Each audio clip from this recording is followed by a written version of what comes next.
Emily Teitelbaum, Chief Communications Officer of Libra Group, talks to host Doug Simon on PR's Top Pros Talk.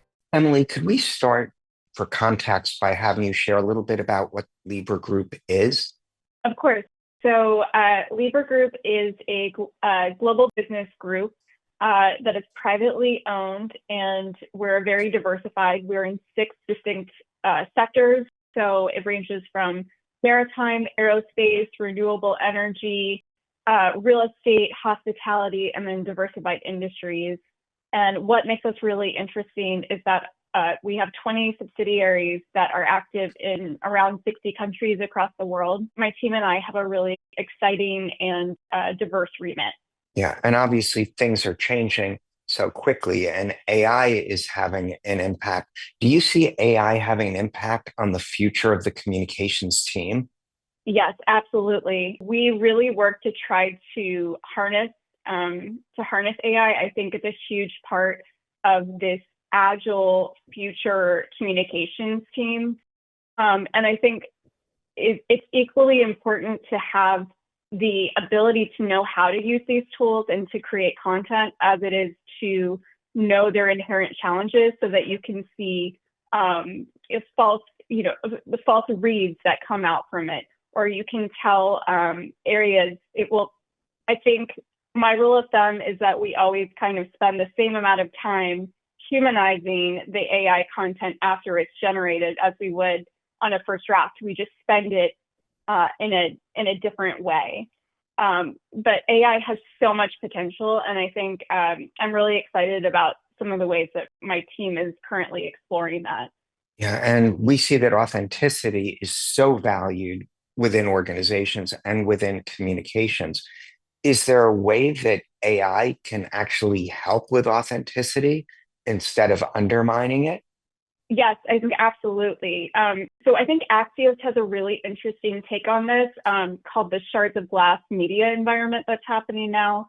And the premise is that unlike the past where there was one traditional media outlet, today audiences are super fragmented and have a lot of different interests and have niche places that they go for their content.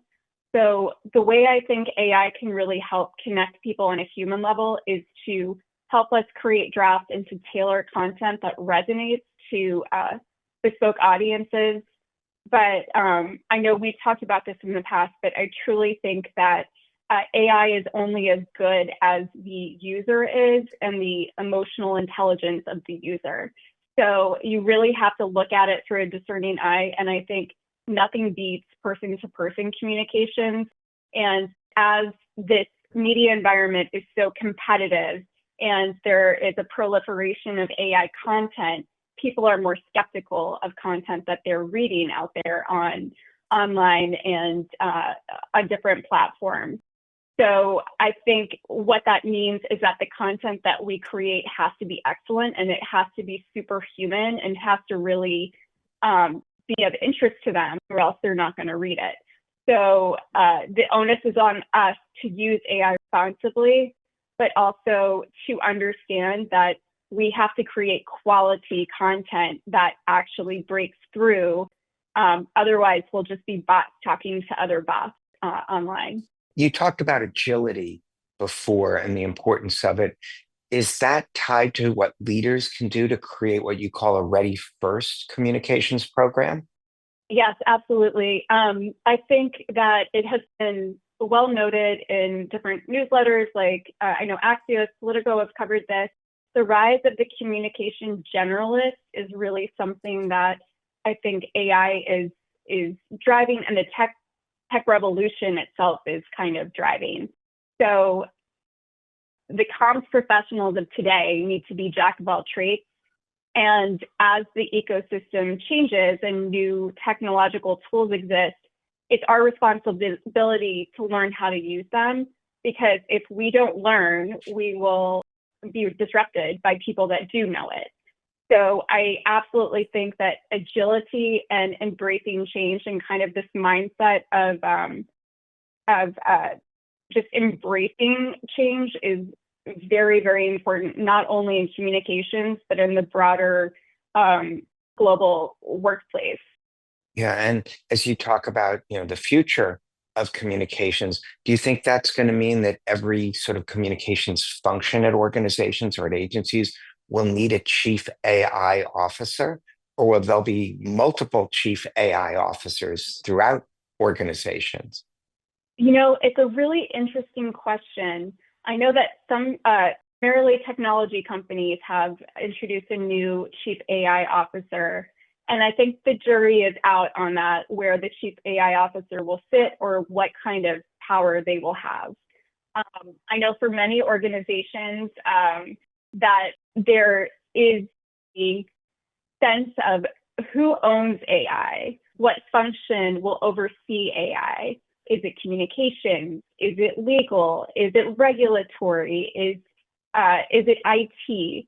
So who is ensuring that within an organization, AI is being used for its capabilities, but also that the company's IP and that the credibility of the organization, which is our most important asset, is protected.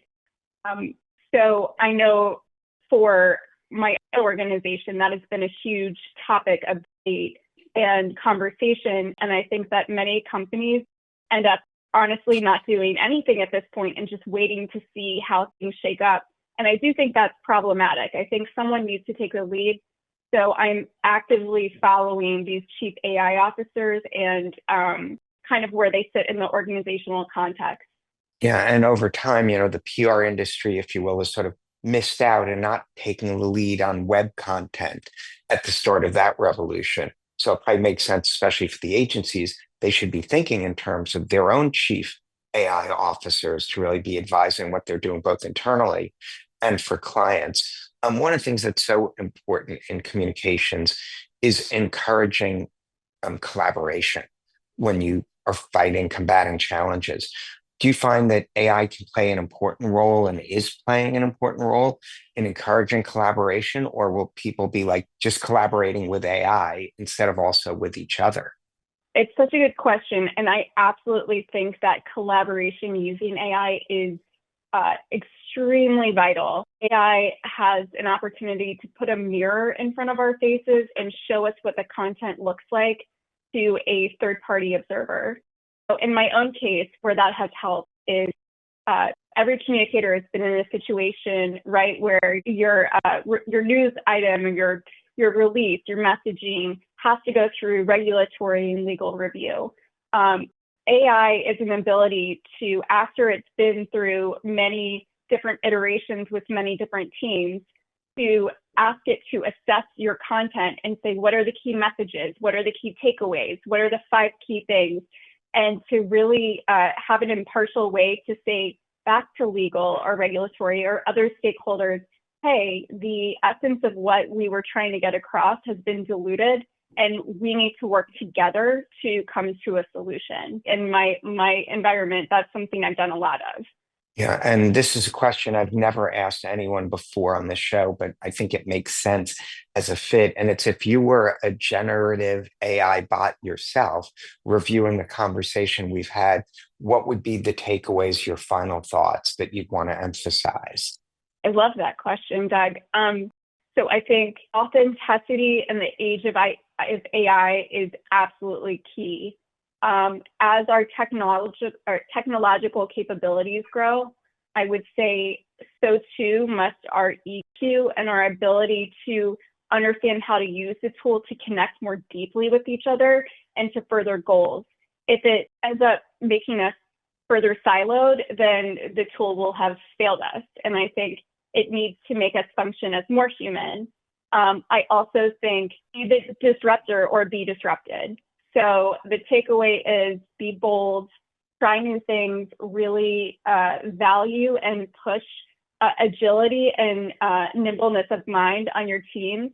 And I think comms can really lead in this and help show an organization how to get the most out of new technologies that others might frankly find a little scary. Cool. Well, Emily, thanks so much for being part of the video podcast. We appreciate it.